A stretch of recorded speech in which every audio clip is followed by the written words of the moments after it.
Assalamu alaikum, dear students. Hope you are all doing well by the grace of Almighty Allah subhanahu wa ta'ala. So, as you know, in the previous 2-3 lectures, we were discussing about the properties of whole numbers. We discussed about properties of addition, then properties of subtraction, then properties of multiplication, then properties of division, and in the last lecture we discussed about distributive property. One is distributive property of multiplication over addition, and second one is distributive property of multiplication over addition.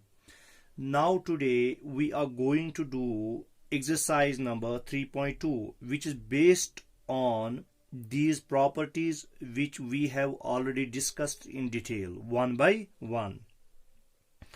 Now question number 1 is state the property represented by the following.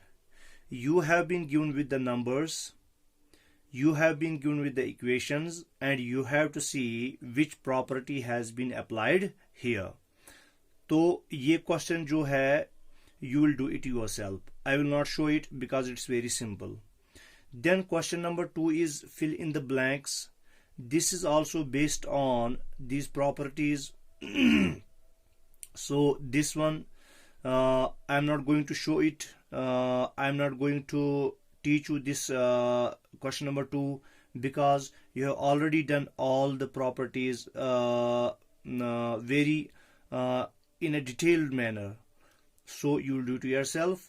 Then third one is write true or false. This question you will do yourself as well. Then we will move on to question number 4. Question number 4 is multiply the following using a suitable property.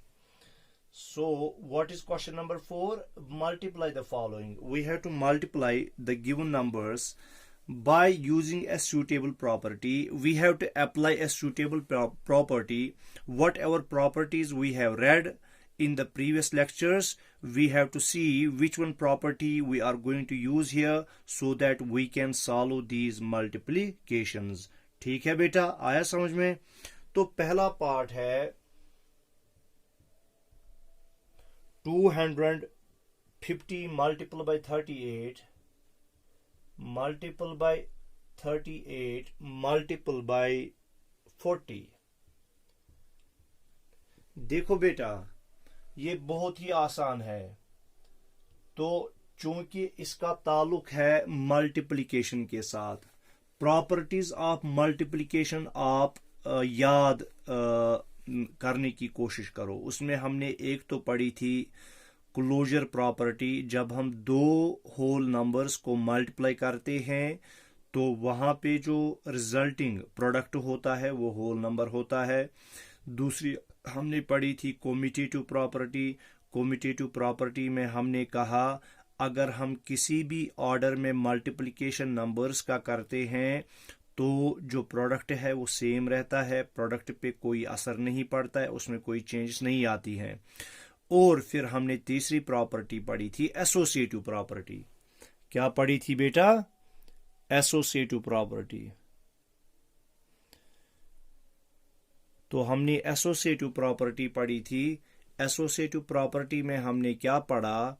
Associative property में हमने कहा अगर हम 3 या 3 से ज़्यादा whole numbers हमारे पास हो, अगर हम उन 3 या 3 से ज़्यादा होल नंबर्स को क्या करते हैं, मल्टीप्लाई करते हैं डिफरेंट ग्रुपिंग्स बना के, तो उस पर कोई असर नहीं पड़ता है. तो हम इनकी ग्रुपिंग बनाएंगे सॉल्यूशन में. तो पहले 250 मल्टीपल बाय 38 मल्टीपल बाय 40. देखो बेटा, मैं इसका ग्रुप ऐसे बनाऊंगा. पहले मैं 250 मल्टीपल बाय 38 इसका ऐसे ग्रुप बनाऊंगा मल्टीपल बाय 40, क्योंकि हमें पहले ही पता है अगर हम इनकी कोई भी ग्रुपिंग करते हैं मल्टीप्लिकेशन पे यानी प्रोडक्ट पे कोई असर नहीं पड़ता है. तो चूंकि आपने बारमास पहले पढ़ी है, आपने पढ़ा है कि पहले हमें किन को मल्टीप्लाई करना पड़ता है जो ब्रैकेट्स में होते हैं. तो 250 को मल्टीपल में करूंगा 38 से. ठीक है, तो 8 0 और 0, 8 5 और 40, 8 2 और 16 प्लस 4 हो गए 20. 3 0 और 0, 3 5 और 15, 3 2 और 6 हो गए 7, 0 0 5 9। तो ये हो गया 9500 यानी 9500। इस 9500 को मुझे मल्टीपल करना है 40 से। क्या करना है मल्टीपल बेटा? 40 से। तो ये क्या होगा? देखो, जब 0 हो तो ये 0 पहले आएगा, फिर ये 2 0 ऐड हम कर लेंगे। 4 5 और 22 कैरी, 4 9 और 36 और 2 हो गए 38। तो ये इसका बनेगा आंसर। क्या बनेगा? आंसर।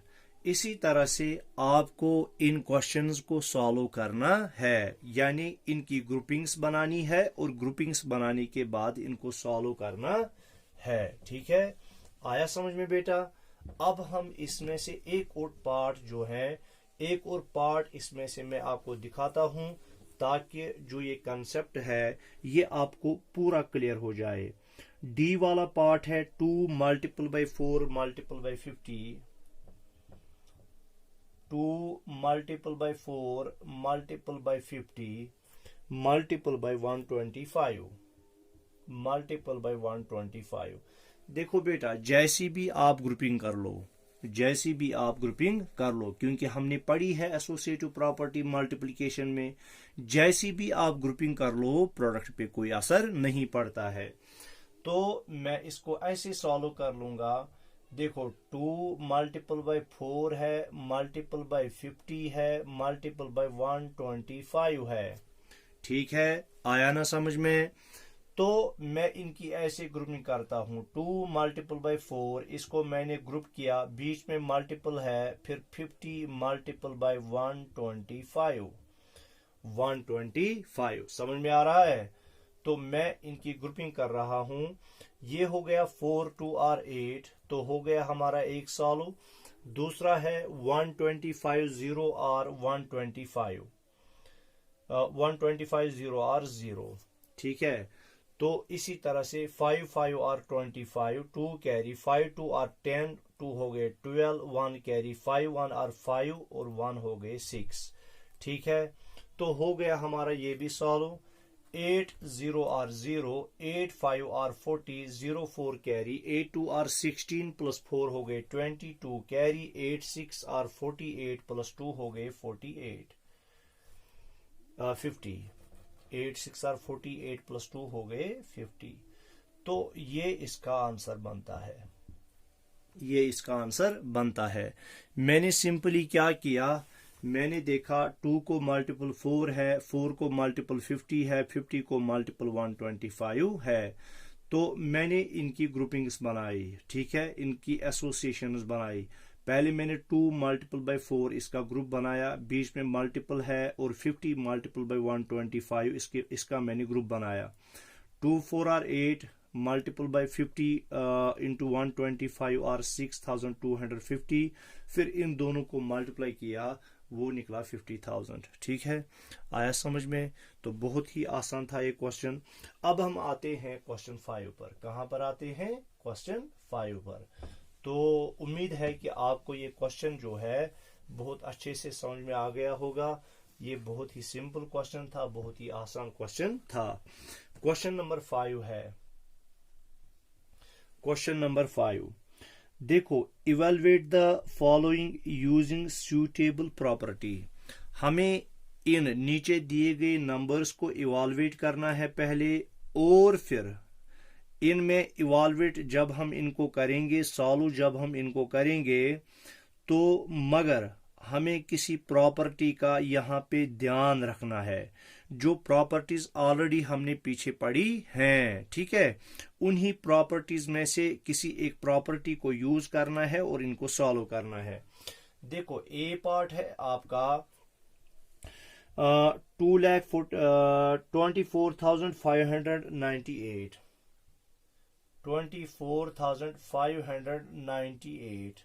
ठीक है, इसको मैंने मल्टीपल किया है 159 से, मल्टीपल किया है 159 से, माइनस है इसी तरह से 24,598 24,598 ठीक है बेटा, और मल्टीपल है 59, मल्टीपल है 59। ठीक है, हमें इसको सॉल्व करना है किससे, किसी जो है जो आपने ऑलरेडी पीछे प्रॉपर्टीज पढ़ी हैं, 24,598 multiple bye 159 minus 24,598 multiple bye 59, multiple bye 59।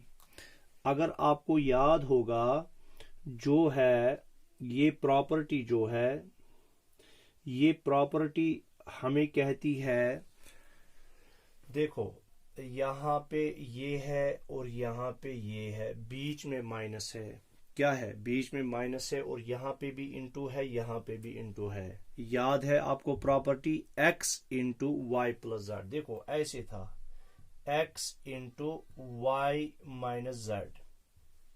ठीक है, ये प्रॉपर्टी थी हमारे पास, तो इसको हम कहते थे distributive property of multiplication over subtraction, over subtraction.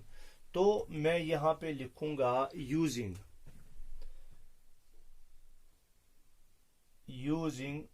Distributive property of multiplication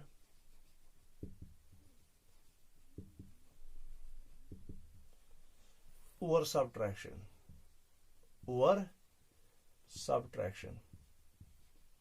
तो कल ही हमने ये प्रॉपर्टी पढ़ी थी। ठीक है बेटा, तो हम इस प्रॉपर्टी का यूज करेंगे। वो प्रॉपर्टी क्या है, वो प्रॉपर्टी है x into y minus z. तो यहां पे x इंटू वाई है, बीच में मैं ऐसे रखूंगा, जो हमारी प्रॉपर्टी है वो है x into y minus z, और ये जो x into y minus z होती है बराबर x into y minus x into z, x into z इसके बराबर होती है ना, जो मैंने ऊपर लिखी यहां पे। तो ये जो हमारा क्वेश्चन यहां पे है ये दिया गया है इस फॉर्म में, किस फॉर्म में, जो आपके राइट हैंड साइड से है। देखो x into y minus x into z. देखो चूंकि मैं इसको x दोनों को x इसलिए रख रहा हूं क्योंकि ये भी है 24,598 और ये भी है 24,598।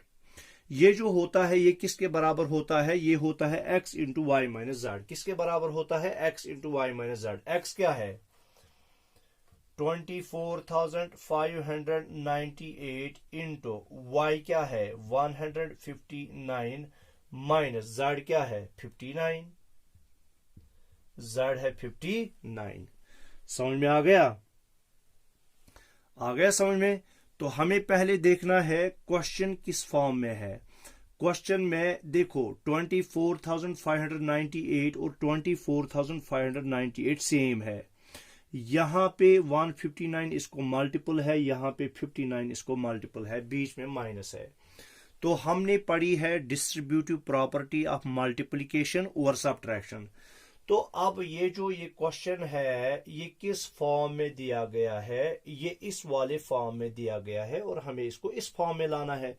अगर ये इस फॉर्म में दिया गया होता तो हमें इसको इस फॉर्म में पहले लाना था। ठीक है, तो यही मैंने किया। देखो x है 24,598 है ना x, y क्या है 159 माइनस, मैंने इसको भी क्यों x रखा, क्योंकि दोनों का वैल्यू सेम है, इसलिए मैंने इसको x रखा 24,598 और 59 इसे जो है 159 यहां पे है, यहां पे 59 है, इसलिए मैंने इसको z रखा। क्या रखा, z। ठीक है, करो इसको सॉल्व। अब 24,598 मल्टीपल बाई 159 को मैं क्या करूंगा माइनस 59, तो वहां पे क्या निकलेगा 100। तो सिंपली तो जब 100 मल्टीपल होगा, जब मैं इनको मल्टीप्लाई करूंगा, ये 2 4 5 9 8 और इसको 2 0 ऐड करेंगे, ये हमारा आंसर आएगा, ये हमारा आंसर आएगा। ठीक है, तो यहां पे आपको देखना है कि प्रॉपर्टी कौन सी यूज हुई है और इस प्रॉपर्टी को हम कैसे सॉल्व कर सकते हैं। इसी तरह से हमारे पास एक और पार्ट है, तो ये आपको समझ में आ गया होगा।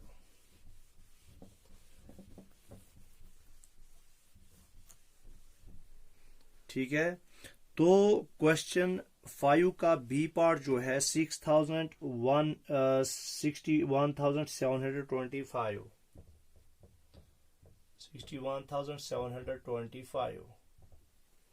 ठीक है, इसको मैं मल्टीपल कर रहा हूं 92 से, मल्टीपल कर रहा हूं 92 से, बीच में प्लस है, और फिर से 61,725 मल्टीपल कर रहा हूं इसको 8 से।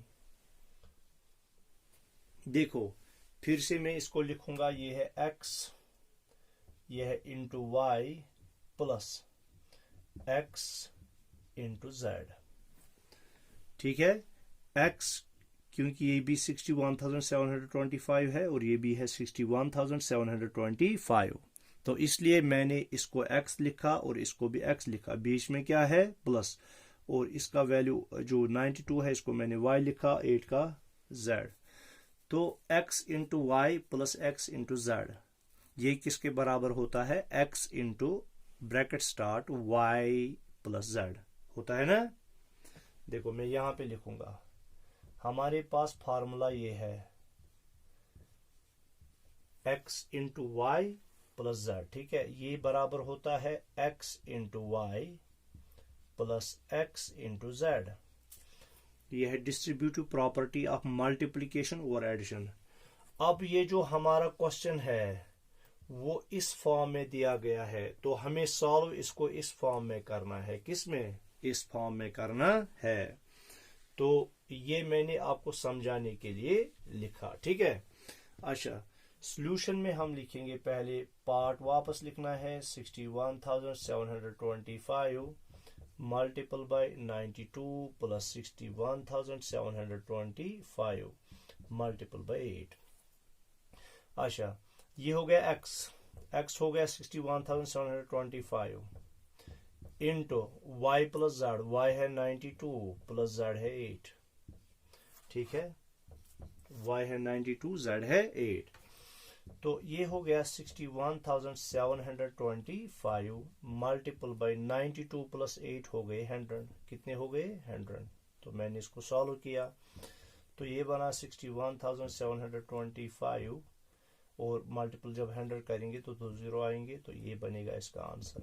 क्या बनेगा आंसर, तो यहाँ पे हम लिखेंगे ब्रैकेट में यूजिंग डिस्ट्रीब्यूटिव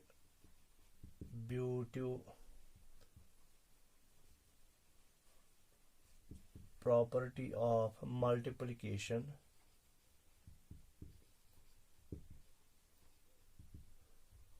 ओवर एडिशन, ये मैं ब्रैकेट में लिखूंगा मैंने कौन सी प्रॉपर्टी यहाँ पे यूज की है। तो मैंने डिस्ट्रीब्यूटिव प्रॉपर्टी ऑफ कौन सी लिखी है, distributive property of multiplication over addition. तो इस तरह से हमारा क्वेश्चन 5 जो है वो भी खत्म हुआ। इसमें अब एक पार्ट रहता है, वो भी आपको इसी तरह सॉल्व करना है, ठीक है। तो उम्मीद है कि ये क्वेश्चन भी आपको बड़ी अच्छे से समझ में आ गया होगा। अगर कहीं पे प्रॉब्लम रहे तो मुझे आप व्हाट्सएप कर सकते हो या कॉल कर सकते हो, मैं आपको फिर से समझाऊंगा। क्वेश्चन नंबर 6 है बेटा, Raveena learns Bharatanatyam at an academy and also plays badminton in a sports complex. जो रवीना है ये भारतनाट्यम सीख रही है एक एकेडमी में, और इसी तरह से ये स्पोर्ट्स क्लब में बैडमिंटन खेलती है। She page rupees 4500 per month for her dance classes. तो जो ये भरतनाट्यम सीख रही है उसके लिए इसको पर मंथ जो है वो 4500 पे करना पड़ता है, ठीक है। अच्छा, for her dance classes and rupees 1750 per month for her badminton coaching. और इसी तरह से जो ये बैडमिंटन कोचिंग लेती है इसके लिए इसको पर मंथ जो है, तो वहां पे जो भरतनाट्यम ये सीख रही है,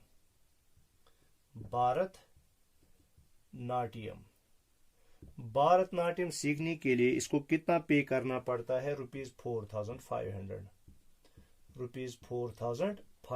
पर मंथ ये इसको देना पड़ता है।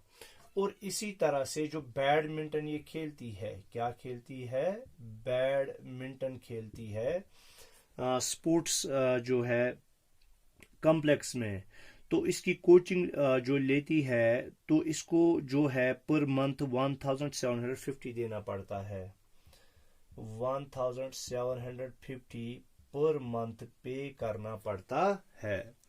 आया समझ में? ठीक है। अब find her total expenditure on these two activities for 1 year. हमें इसका टोटल एक्सपेंडिचर देखना है। देखो, ये जो इसका एक्सपेंडिचर है ये मंथली एक्सपेंडिचर है भरतनाट्यम सीखने के लिए, और बैडमिंटन सीखने के लिए मंथली एक्सपेंडिचर है 1750। कितना है? 1750। अब इसका हमें क्या निकालना है? ईयरली एक्सपेंडिचर निकालना है दोनों का। अब अगर ये मंथली एक्सपेंडिचर है भरतनाट्यम का तो ईयरली का कितना होगा? क्योंकि एक ईयर में कितने मंथ्स होते हैं? 12 मंथ्स। तो हम कहेंगे इसको हम मल्टीपल कर लेंगे, किससे? 12 से मल्टीपल कर लेंगे, तो हमें निकलेगा पर ईयर ये भरतनाट्यम सीखने के लिए कितना एक्सपेंडिचर कर रही है। ठीक है। इसी तरह से बैडमिंटन में चूंकि ये पर मंथ जो है 1750 जो है ये खर्च करती है, तो 12 मंथ्स के लिए कितना करेगी? Multiple bye 12। ठीक है। तो इस तरह से इन दोनों का हमें आएगा जो ईयरली एक्सपेंडिचर है। तो जो यहां से मल्टीप्लाई करने 12 मल्टीप्लाई करने से निकलेगा, यहां से जो 12 मल्टीप्लाई करने से निकलेगा, उन दोनों को हमें ऐड करना है। क्या करना है? ऐड करना है।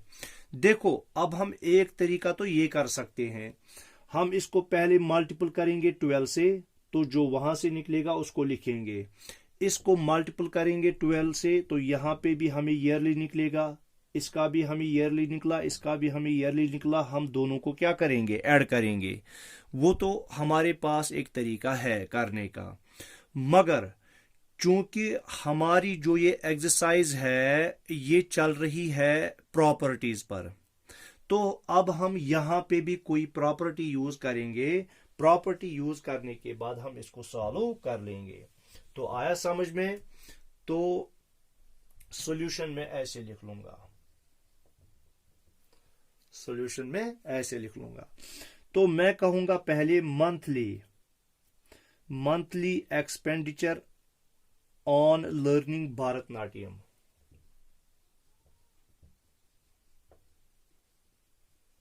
मंथली एक्सपेंडिचर ऑफ किसका? रवीना का।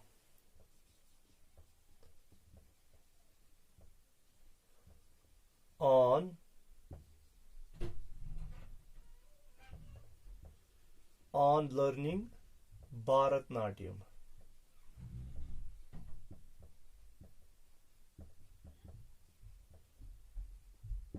तो कितना ये खर्च करती है? रुपीज 4500। कितना करती है बेटा? रुपीज 4500। अच्छा, इसी तरह से मंथली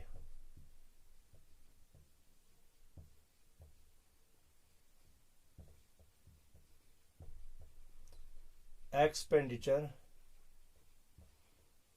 of Ravina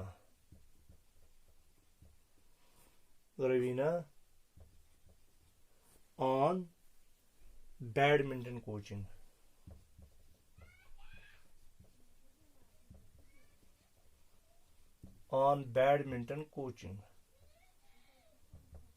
तो बैडमिंटन कोचिंग पे इसका मंथली जो एक्सपेंडिचर है ₹1750 इसका है। ठीक है, आया समझ में। अब हमें क्या निकालना है, find the total expenditure on these two activities. तो हम लिखेंगे total expenditure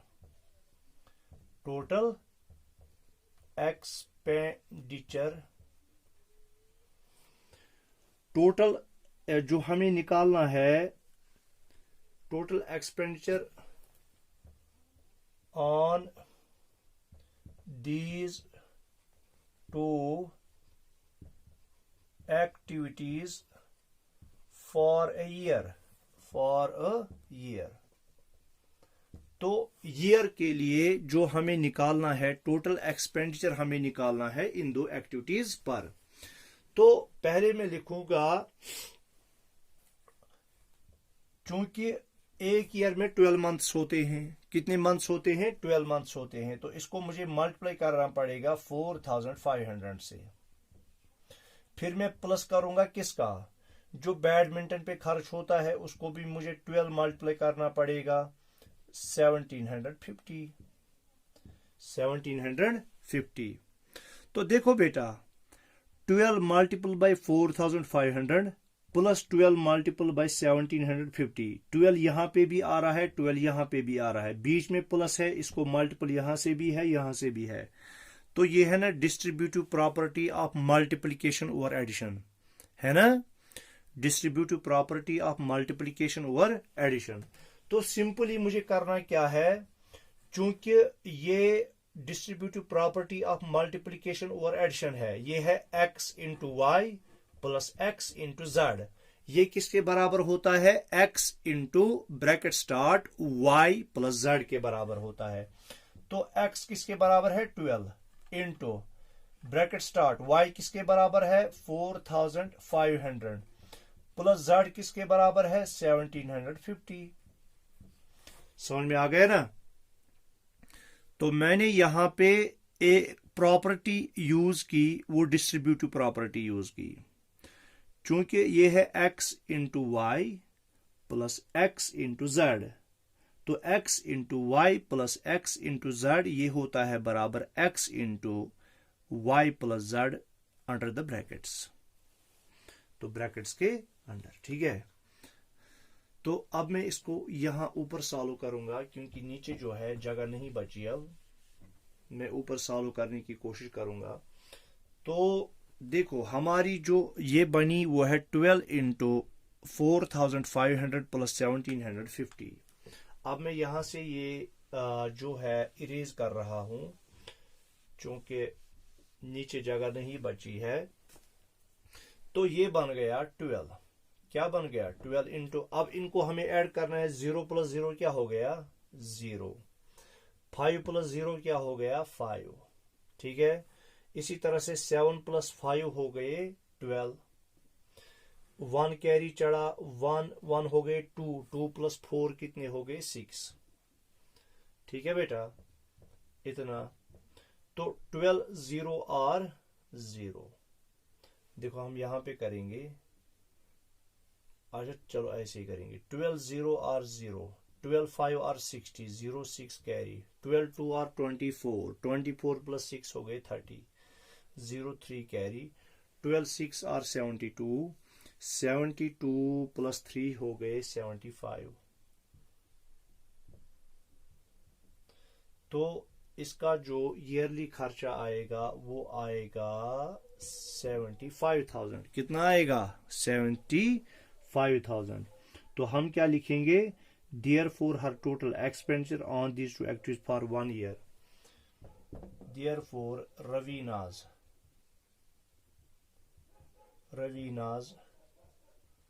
total expenditure for a year, वो कितना निकला?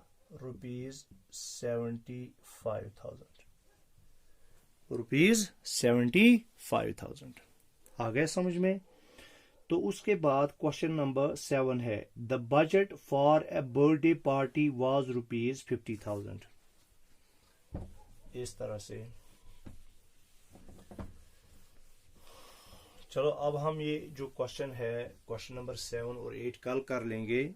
आप कोशिश करना 7, 8, 9, ये चूंकि 3 क्वेश्चन है तो वीडियो बहुत ज़्यादा लंबी हो जाएगी। ऑलरेडी तकरीबन 30 मिनट्स की हो गई है, तो ये चली जाएगी तकरीबन 45 या 50 मिनट्स की। क्वेश्चन नंबर 7, 8 और 9 जो है ये इंशाल्लाह हम कल कर लेंगे। तब तक के लिए अल्लाह हाफिज़।